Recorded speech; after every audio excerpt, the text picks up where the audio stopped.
Welcome to Unprofessionally Trained. We came out here to the middle of nowhere to blow stuff up today. So stay tuned.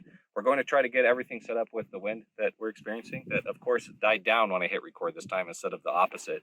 But let's get to it. Let's get to it.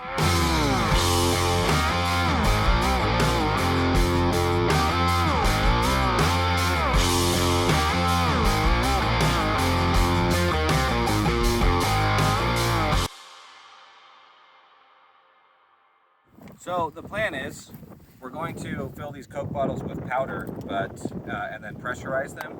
The first thing we need to find out is how much pressure these will hold without blowing up. So the only way I know how to do that is to blow one up and see what pressure it blows up at. So let's see what happens. Right now I have the air set to 150 psi. I'm going to put this in the bottle so I don't go blind, but let's see what it goes to.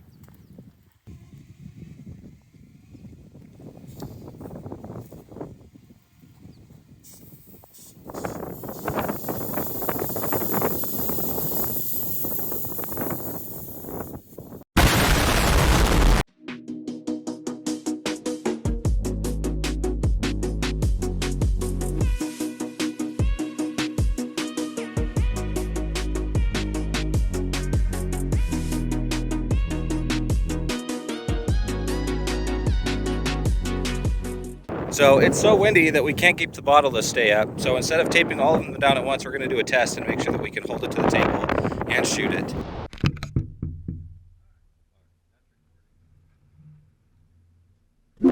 So we got it taped down to the table.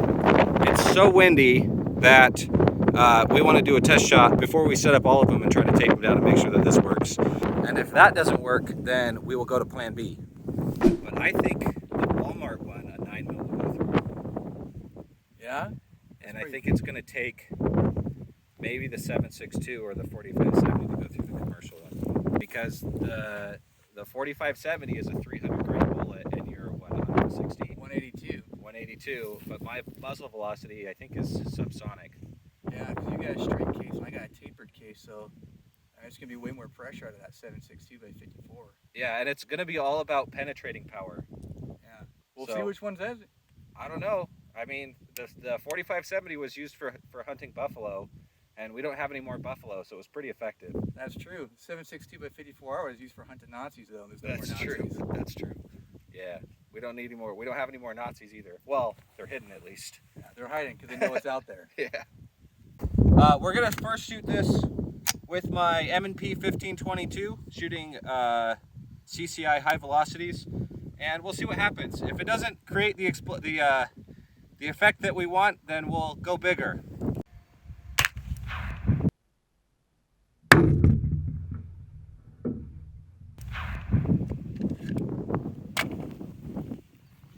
Just didn't do anything.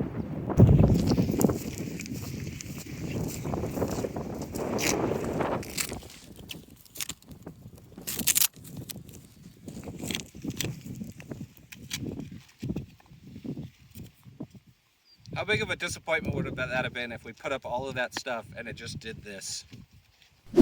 Upon further inspection, it looked like the bottle lost its pressure. So we're trying again, and this time they didn't leak. So before we go bigger, we'll try one more time.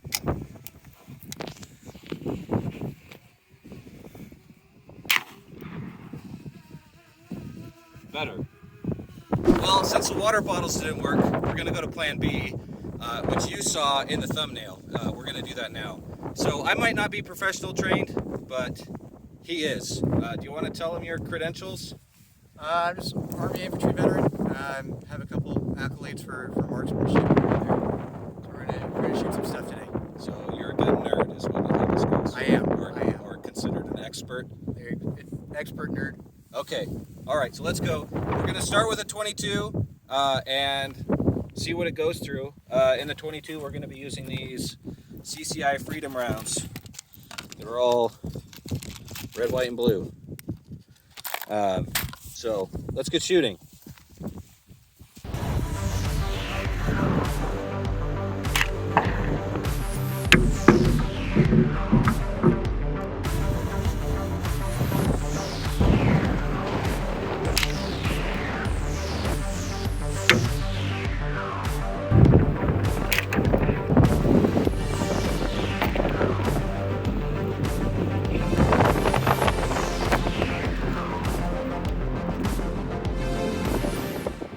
going to be a short video.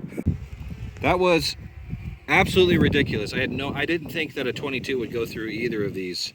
And it just punched a hole right in this Walmart one. And I am impressed at the dent that it made in this commercial one also. If you could see that on video. That thing feels like it's like thick steel when you pick it up. So I guess we'll move up to 9. So today we have here the Sig Sauer P365 XL. Holds 12 in the magazine, 1 in the chambers, 9mm. I'm more of a rifle guy than a pistol guy, but let's see what we can do.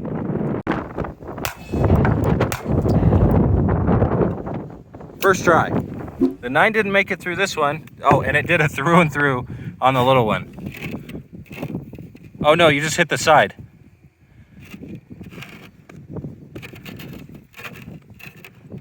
Well, I thought the 9 would go through that. I'm going to change my guess from earlier, though. I think the 223 is going to go through that, especially with the green tip. Absolutely. So this is just 223 target load out of my custom-made AR-15. Has an Anderson lower, an Aero Precision upper, and a BCM handguard and barrel. So I think this is going to go through the big one because it moves really fast, way faster than the one. You think it'll go through and through? Oh, absolutely.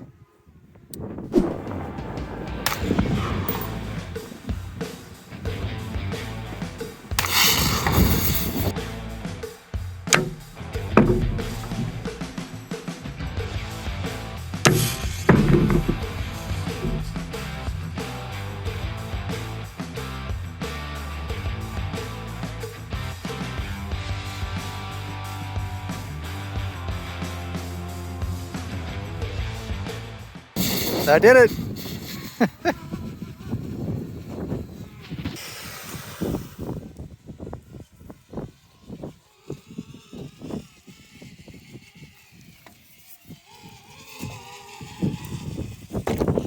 Didn't go through. Well, maybe you can put out a fire by shooting a fire extinguisher.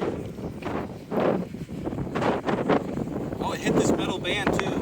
We got an M16A4 today. We're going to be using M855 steel penetrators.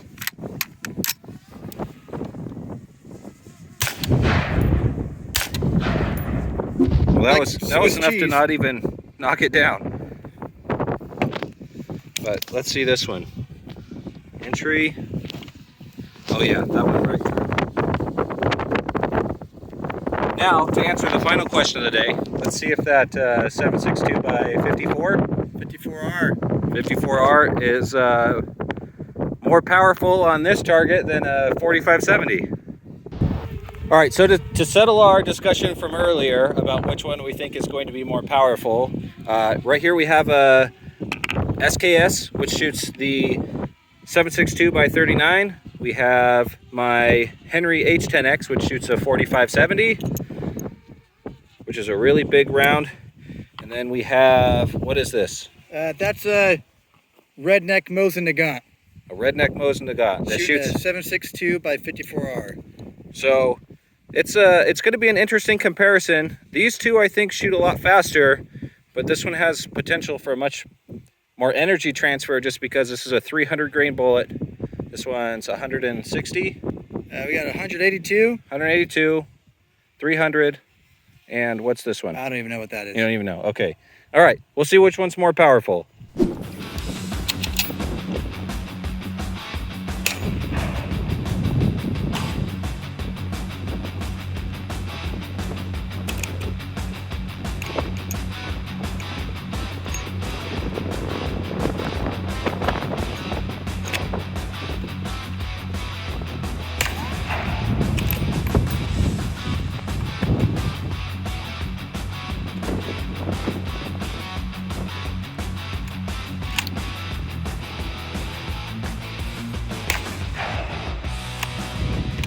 Happened. This is our first one, and it spun it down.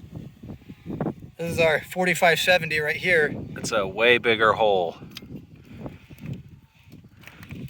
I guess this is our 7.62 by 54R. The 7.62 by 39 made it through, but not the 54R. So the 54R didn't even make it all the way through.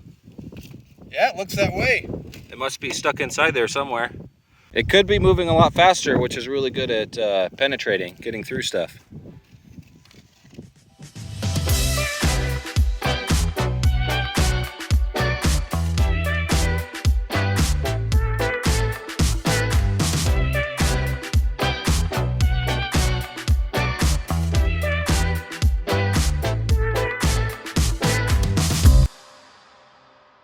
This is kind of cool. You can see how a fire extinguisher works. There's a tube down the middle. So it's pressurized with air at the top, and then there's powder in it. And the tube down the middle is how it gets the powder from the bottom.